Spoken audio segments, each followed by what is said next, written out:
Okay, solve the equation. 6x to the second power minus 24 equals 0. Now, we've already talked about this, okay?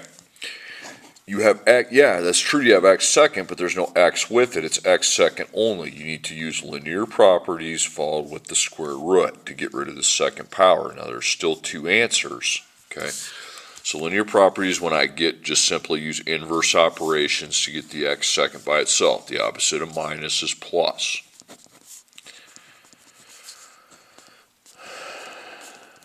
The opposite of times is divide. So x to the second equals 4, and then the square root of 4 is 2. So again, that could be positive or negative 2, though, to negative 2. Okay, 3x to the second power plus 23 equals 18. Okay, so you have x second only. Okay, linear properties, square root. Okay, so you got multiplication, take out the opposite of plus is minus, which is negative 5. Divide by 3. That's negative 1.67, repeat, just put negative 1.67. This isn't really going to matter anyway, because if you go to square root of negative, you're going to get a domain error. That's because there's no number times its exact self that gives a negative, because a negative times a positive is a negative, but those wouldn't be exactly the same number then, okay? So that is no real solutions. 48 equals 14 plus 2x to the second power. So I have x second only, okay? So linear properties, square root. That's how to do x second only. See, if it's x only, you just use the linear properties. You don't do the square root. So there's two answers.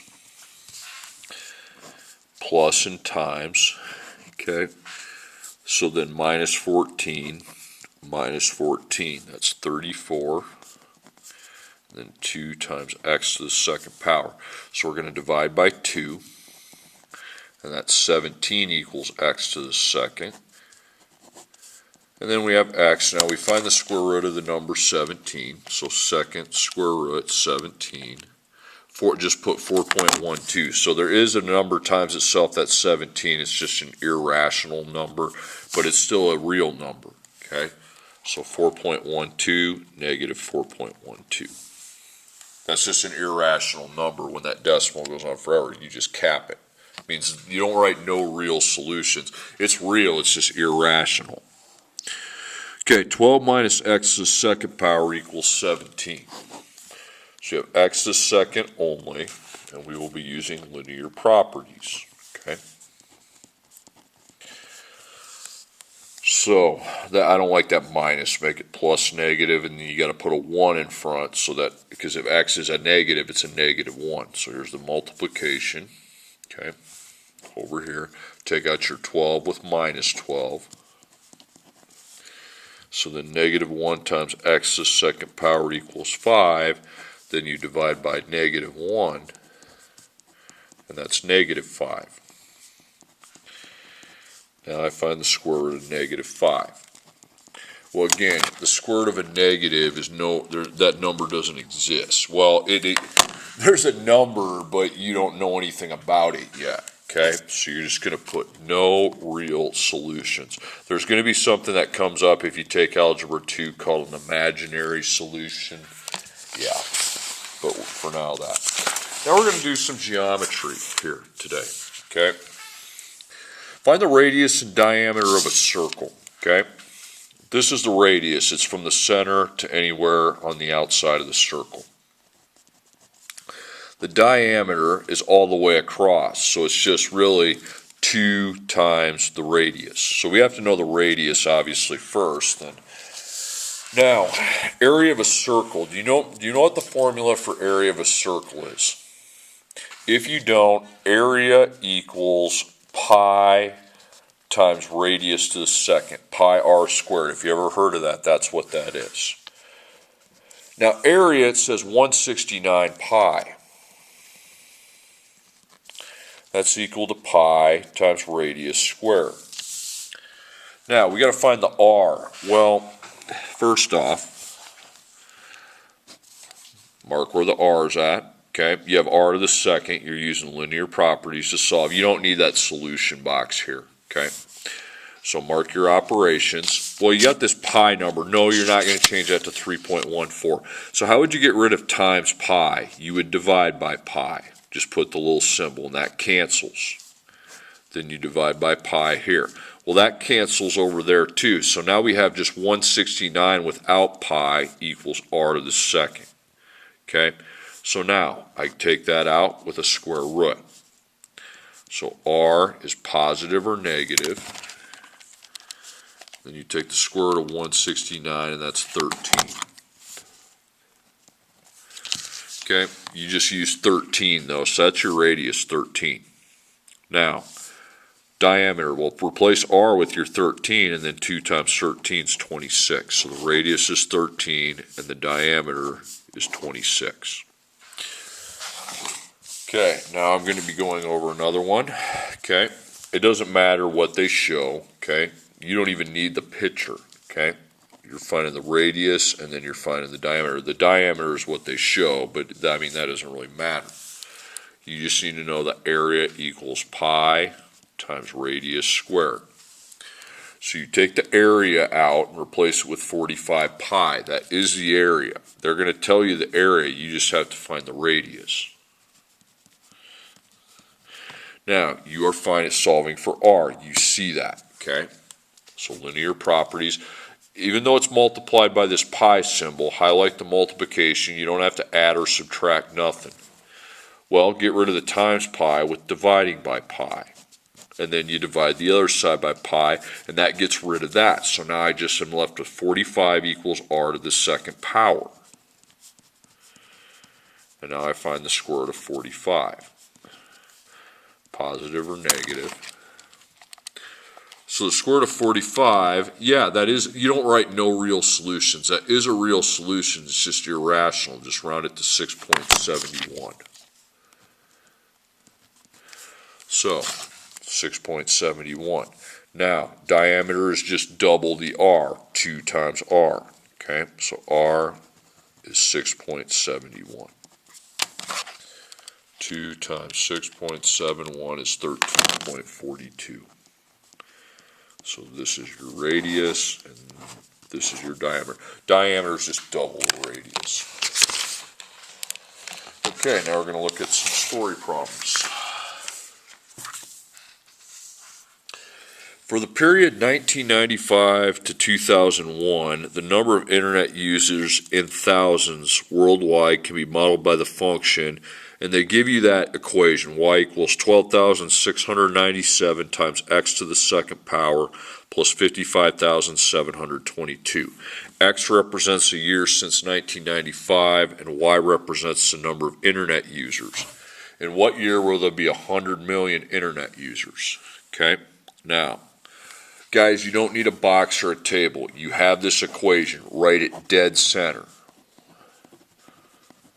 I mean, we use the boxes and the tables to get the equation, but when they already gave it to me, I don't need that.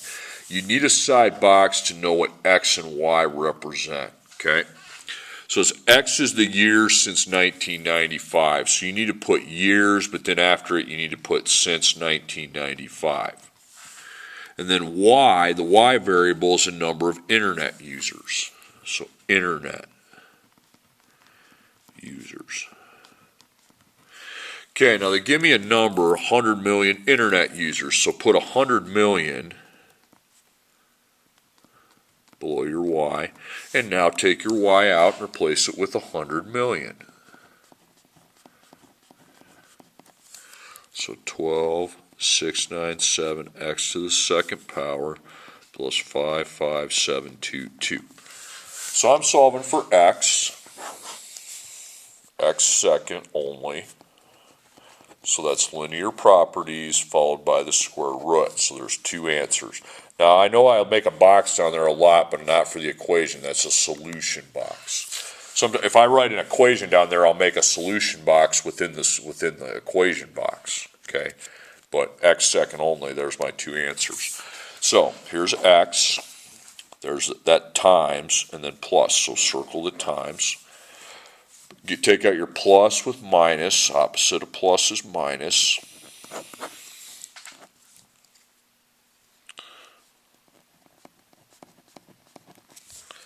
So this is going to be a big answer. You just got to go slow on a problem like this. And minus, minus 55722. Okay, write that down. 999,44278 equals 12,697 times x to the second. Okay. Now, the opposite of times is divide.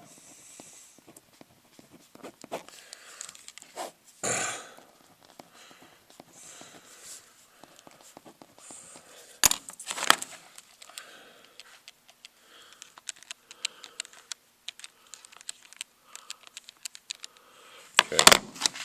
7871. Just put 7871. I don't need the decimal. Now you take out the second power with the square root, and we're there. Okay.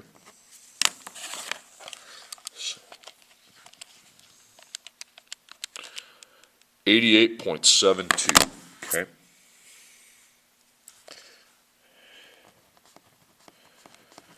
So you got the positive and the negative, but on a story problem, you kind of disregard the negative. Okay. Years. That's a lot of years. Okay. Okay, next one. This time we need to make our own equation. So, because we don't have an equation to go off of. During an ice hockey game, a blimp flies above the ground, drops table tennis balls. The number of the ball on the ball corresponds to a prize. That should say prize. The blimp flies 75 feet above the ground. The bleachers sit 14 feet above the ground. Find the number of seconds it takes the ball to land in the stands. This is a new type of problem here. You got feet and seconds. Remember, it's always a function of the time, so x is your seconds. Y is feet. Now, you're going to look at feet per second, and you don't see one, okay?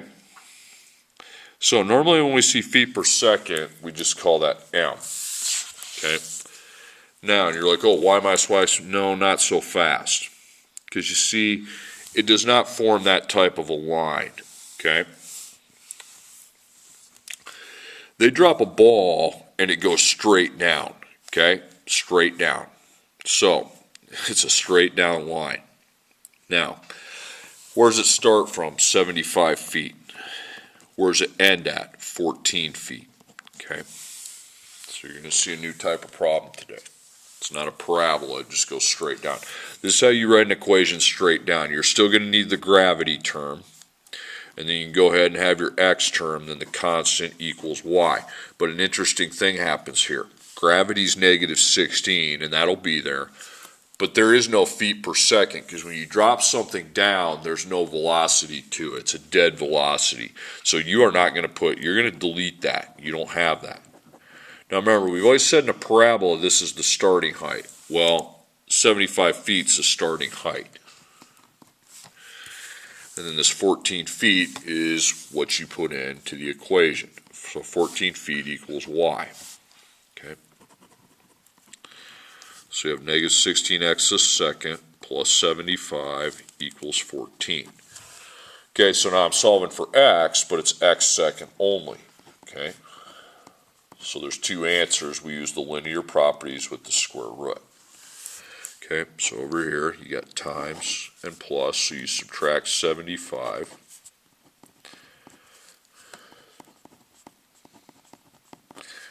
So 14 minus 75 is going to be negative 61. Then I take out the times with dividing.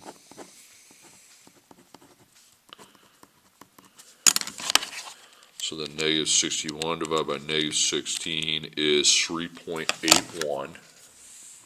But you still got to find the square root, okay? So it could be positive or negative. So the square root of 3.81 is going to be 1.95. Now obviously the positive is the answer you take over here.